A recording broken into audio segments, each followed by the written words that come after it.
강지원 명예총재님을 여러분 앞에 소개하는 뜨거운 박수로 환영합니다.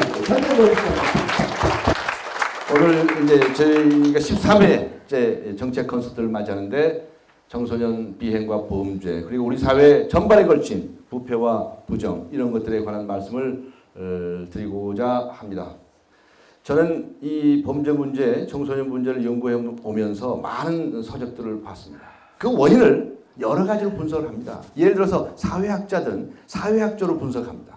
예를 들어서 우리 가정에 문제가 있다든가 학교에 문제가 있다든가 사회에 문제가 있다. 심지어는 우리나라에 유흥업소가 너무 많다. 음란물이 너무 많다. 이런 것들이 우리 살아가는 청소년들에게 많은 영향을 미친다. 그런 것을 고쳐야 한다라고 이제 주장을 합니다. 그 말도 맞죠. 그렇죠? 네, 그런 것들이 아이들에게 영향을 미치는 게 맞습니다.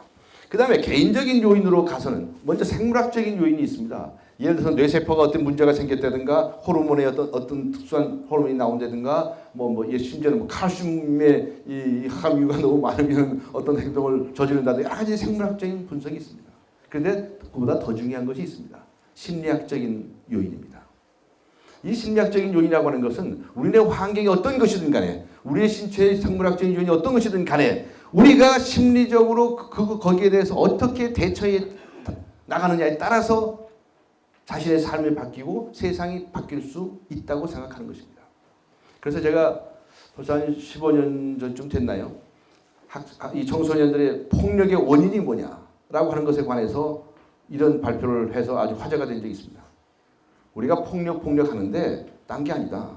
바로 욱하는 성질 때문에 그렇다라고 발표를 했습니다. 이 말이 굉장히 재미가 있었나 봐요. 우리 존경하는 여러분들께서는 욱하는 성질이 있으십니까? 없으십니까? 다 있으세요? 아, 다들 훌륭하신 분들일 것 같은데 욱하는 성질이 조금씩은 있죠. 그게 뭐냐? 그 원인을 밝히면 폭력 문제, 이런 문제 깨끗하게 해결할 수 있다는 것입니다. 제가 사실은 처음에 검사가 돼서 전주지방검찰청에 부임을 했는데 그때 맨 처음에 주어진 업무가 비행 청소년 담당 검사의 임무였습니다. 그래서 제가 지금도 잊어버리지 않는 친구가 하나 있습니다. 그래서 여러분 그 TV는 사랑으로 식구라는 프로그램 있죠. 거기서 그 수도 없이 저에게 나오라고 그랬었어요. 근데 그건 뭐 하는 프로냐 그랬더니 뭐 첫사랑 찾는 프로라고 그러고 어디 아는 사람인데 어디 살고 있는지 모르는 분 만나고 싶은 사람 이런 사람을 찾으라는 거예요. 그래서 제가 그 친구를 생각해냈습니다. 제가 바로 여기 전주에 근무할 때 15살 먹었던 아이였는데 그 친구를 찾아보고 싶은 것이었습니다. 결론부터 말씀드리면 그 친구를 못 찾아서 그 핑계대고 결국 출연 안 했습니다. 안 했는데 이 친구가 어떤 친구인가? 당시 오토바이인가 뭔가 하나 훔쳐가지고 붙잡혀가지고 왔어요. 제가 그 친구하고 이제 이야기를 시작을 하지 않았겠습니까? 훔쳤어, 안 훔쳤어? 왜 훔쳤어? 뭐 이런 것을 물어봤습니다. 근데 한참 더 나가서 제가 좀 시간이 있었는지 야, 너 지금 제일 하고 싶은 일이 뭐냐? 너 지금 제일 보고 싶은 사람이 누구냐? 뭐 이런 것들을 계속 물어봤던 것 같아요. 근데 이 친구가 한참 있다가 갑자기 눈물을 쑥쑥 흘리면서 울기 시작하는 거예요. 너무너무 서럽게 눈물을 흘리면서 우는 거예요. 그래서 제가 지금도 여러분 이 순간에도 여러분이 말씀을 드리지만 저 분명히 야단치지 않았거든요. 한마디도 혼내는 얘기 안 했거든요. 근데 그냥 펑펑 눈물 흘리면서 우는 거예요. 그래서 오늘 아이 잠깐 놔두려는 거 아니에요. 잠깐 놔뒀다가 물었습니다. 아니야, 나도 야단친 거 아니야. 왜 울어? 울지 마. 나도 야단친 거 아니야. 라고 얘기했더니 이 친구가 이런 말을 합니다. 검사님이라고 그랬는지 선생님이라고 그랬는지 어쨌든 간에 검사님. 제가요 이 세상에 태어나서 이날까지 살아온 15년 평생 동안 이렇게 표현하지 않았겠죠. 그죠? 어린아이가. 지금까지 살아온 동안에 자신의 이야기를 이렇게 끝까지 진지하게 정성을 가지고 들어주신 분이 난생 처음이라는 것입니다. 이해 가십니까? 이 아이가 요새 말로 해서 결손기장이라는 말 안 쓰죠? 한부모 가정이었어요. 아버지인지 어머니인지 한 분이 먼저 돌아가셨어요. 그러니까 할머니 손에 삼촌쯤 이렇게 돌아다니면서 컸습니다. 그러다가 컵도 깨고 여러 가지 사고를 쳤을 거 아니에요. 그때마다 얘는 하고 싶은 말이 있었습니다. 아니 할머니 저거 뒤집어 깬 거 아니에요. 내 잘못 아니에요. 지나가다 스친 거예요. 이렇게 말하고 싶은데 그때마다 이 어른들은 이 아이에게 말을 못하겠습니다. 잔소리하면 사고 치니 또 사고 쳤어. 또 사고 쳤어. 짝을 친 겁니다. 얘는 자신의 마음속 말을 한마디도 해보지 못했어요. 그래서 이 아이는 그가 가슴에 맺혀 있었던 겁니다. 근데 딴 데도 아니고 검찰청에 붙들려 와서 공자님이 이상하게 이런저런 부드러운 말씀을 해 주시니까 그러니까 이 아이가 그냥 마음이 움직인 거예요. 감동을 한 거예요. 그러면서 눈물을 쏙쏙 흘리는 거예요. 그러면서 뭐라고 하는지 아십니까? 공자님, 제가 말이죠. 그거 말고 딴 것도 훔친 게 있는데요? 그러는 거예요. 내가 이제 물어봤나요? 저는 여자를 추구한 적이 없습니다. 그런데 이 아이가 마음이 움직였기 때문에 그런 얘기까지 또 고백하고 싶은 심정이 된 겁니다. 그래서 제가 사실은 그때부터 심리학 책을 잡기 시작했습니다. 정신분석학 책을 보고 정신의학 책을 보기 시작했습니다. 그래서 이제 언필칭 청소년 무슨 전문가가 제가 되는 계기가 됐었는데 그런 것들을 보면서 저는 청소년 문제, 청소년 비행 또는 우리 사회의 전반적인 부패와 부정, 범죄의 문제를 다시 검토하기 시작을 했습니다. 문제는 뭐냐? 모든 것이 우리들의 마음 안에 있다는 것입니다. 우리들 심리 안에 있다는 것입니다. 그 심리 중에 무엇인가? 상처입니다. 상처입니다.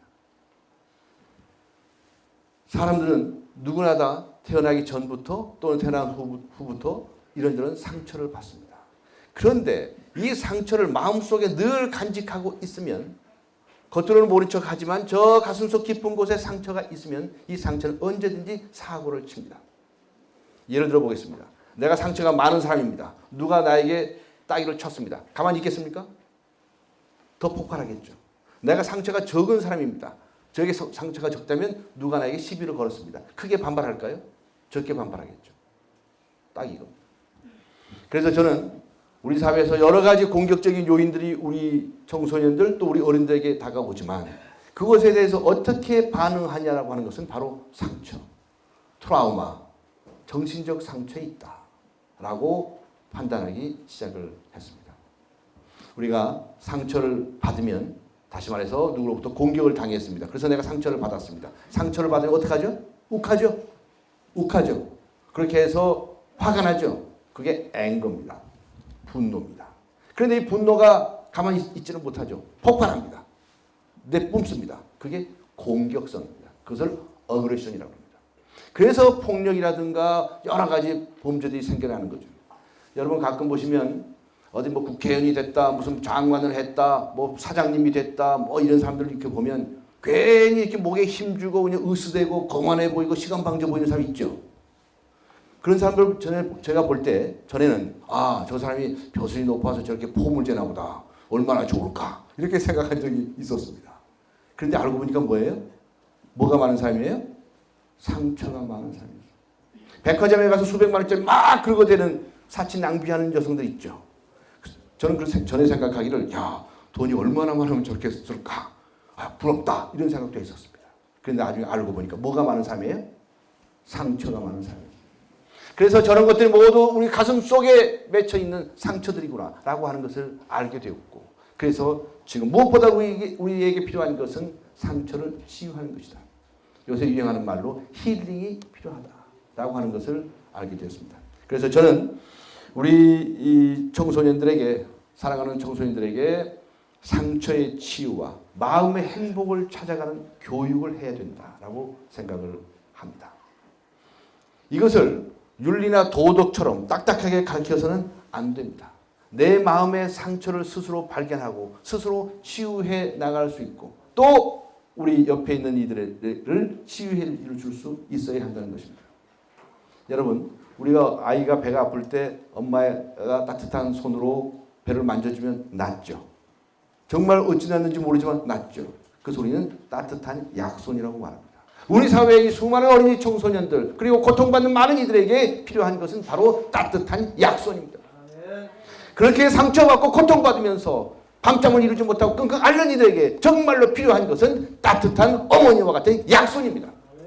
저는 이 사회가 이제 따뜻한 사회가 되어 서로가 서로에게 약손이 될 수 있는 그런 사회가 되어야 된다고 생각합니다. 그리고 특히 어린이 청소년들 지도하고 계시는 이 학부모님들, 교사들에게 이런 교육이 필요합니다.